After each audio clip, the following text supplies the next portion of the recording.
It's hard to deny that humanity is a messed up species, and nowhere is this insanity more evident than in the behavior of our various clubs and organizations that we identify with and to a large extent shape our society. What I mean by club is whether it's a political party, a race, a nationality, a religion, a sports team, a cause, or even a shared opinion. All those things could be looked at like a club, kind of, you know? So, in his book A New Earth, author Eckhart Tolle points out that groups and organizations regularly commit acts that, if committed by an individual, would immediately be recognized as insane or land them in prison, the loony bin, or the electric chair. He says that if the history of humanity were a clinical case history of a single human being, the diagnosis would have to be chronic paranoid delusions, a pathological propensity to commit murder and acts of extreme violence and cruelty against his perceived enemies, his own unconsciousness projected outward, criminally insane with a few brief lucid intervals. So if humanity were one person and went to a shrink, that's probably what they'd have to say. But what's more disturbing is that this angry mob behavior that we see is not limited to evil organizations or unjust causes, but it will manifest itself just as easily within noble causes. This is made glaringly clear in the case of mainstream religion. For example, I seriously doubt that Jesus, one of the more gentle and compassionate spiritual teachers in history, would have condoned atrocities like the Spanish Inquisition or the witch hunts.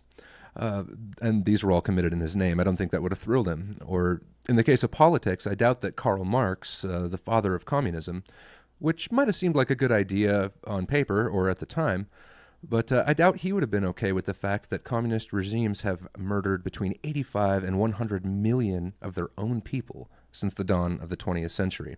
And this is according to Martin Malia's book, The Black Book of Communism, a nice historical reference. This makes the Holocaust look like a bar fight in comparison. So why and how is this the case? What is it about groups or crowds or clubs, organizations? What is it about those that make people insane? Well, first off, one bad apple can spoil the whole bushel. So when people from organizations that start something, they usually do so with higher values. And it's a few good people with good intentions. But as it grows and more emotional baggage is added from new members, things start to get crazy. I mean, this can take the form of an evil person or a bad apple joining the group. But even a good person can have evil impulses. And the organization and the club or the mob is the catalyst that can take impulse and turn it into action. So, for the purposes of this talk, we're going to call things like anger, hatred, and violence, we're just going to call those evil to save time. So, evil needs an enemy always, and will find one anywhere if allowed enough time to incubate. It's constantly looking for places to hide and develop, somewhere to belong, and an ideology to attach to. Evil loves groups because it can mix in with almost any crowd without being noticed until it's too late. One minute you got a peaceful protest, and the next you got people looting, fighting, and burning flags. Actions that might not reflect the nature of the individuals involved, like if they were on their own. So, a bad apple can spoil the whole bushel. And the other big reason is the dark side. Hello. I mean, you'll know that this is happening in your own group or organization whenever an ideology embraces the us versus them mentality and when the we're right and they're wrong game starts. Whenever there's a perceived enemy that needs to be fought, anger and hatred are not far behind, and almost any group will end up in the same cycle of perpetration and retribution that has kept humanity bound in suffering and war for its entire history. This mentality can be dangerous in an individual, but it can be deadly if spread within a group. Since evil begets evil, one angry mob will always create and attract an opposing mob as a matter of consequence. Sometimes just by creating a tribe, you can simultaneously create an enemy tribe. The last few years of violent protests are a fine example of this.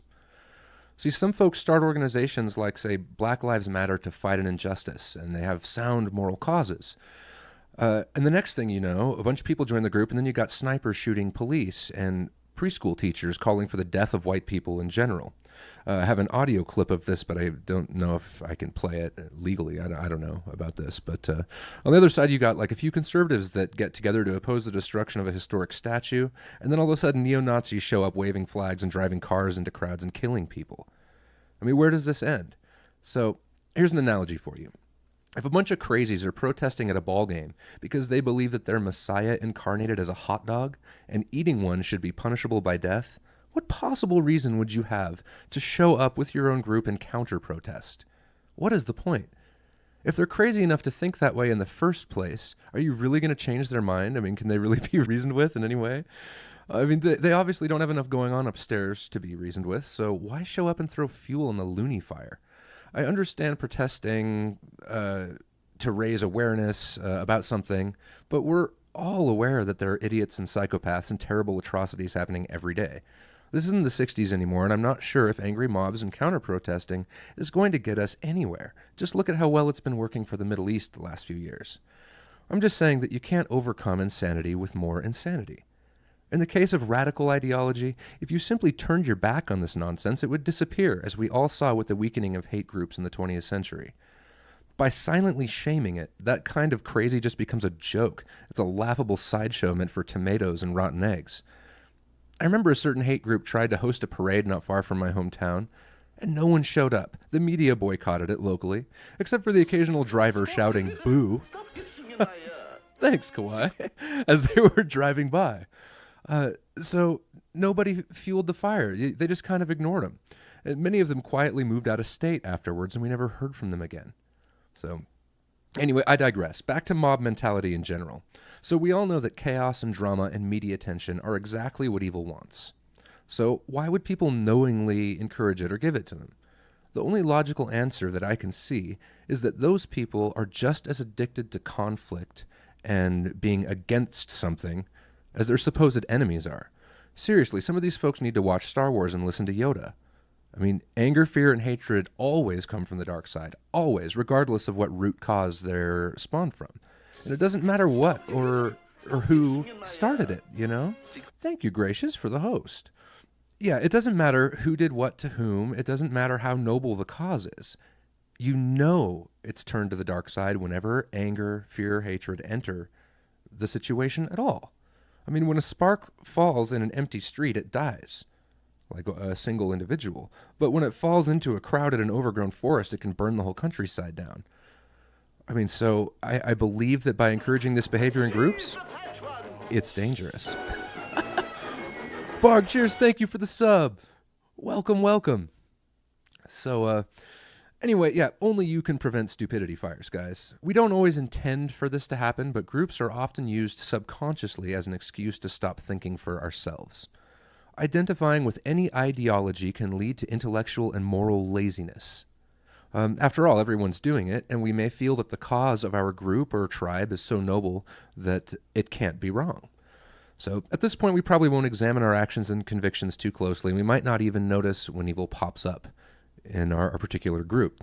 It does so in a very sneaky and subtle way. I mean, many surviving German officers recall this in the years before the Nazis reached their peak in World War II. So how do we break the cycle? Well, stop being sheep. Question everything and everyone. Question your teachers, your parents, your friends, your priests, your politicians, and do it daily. Never take anything a human being says as truth. Go within and find out for yourself. I mean, stop searching for a pack. You don't need one. Stop trying to belong. You already belong because you're a child of the cosmos. So stop glomming onto ideologies and causes just to appear cool to your college friends. Examine the issue yourself and think it through. And keep doing so every day to make sure whatever you're fighting for doesn't spoil. I'm not saying to avoid participating in organizations and movements or groups entirely. They can be useful tools in human evolution, and our world is a better place for many of them.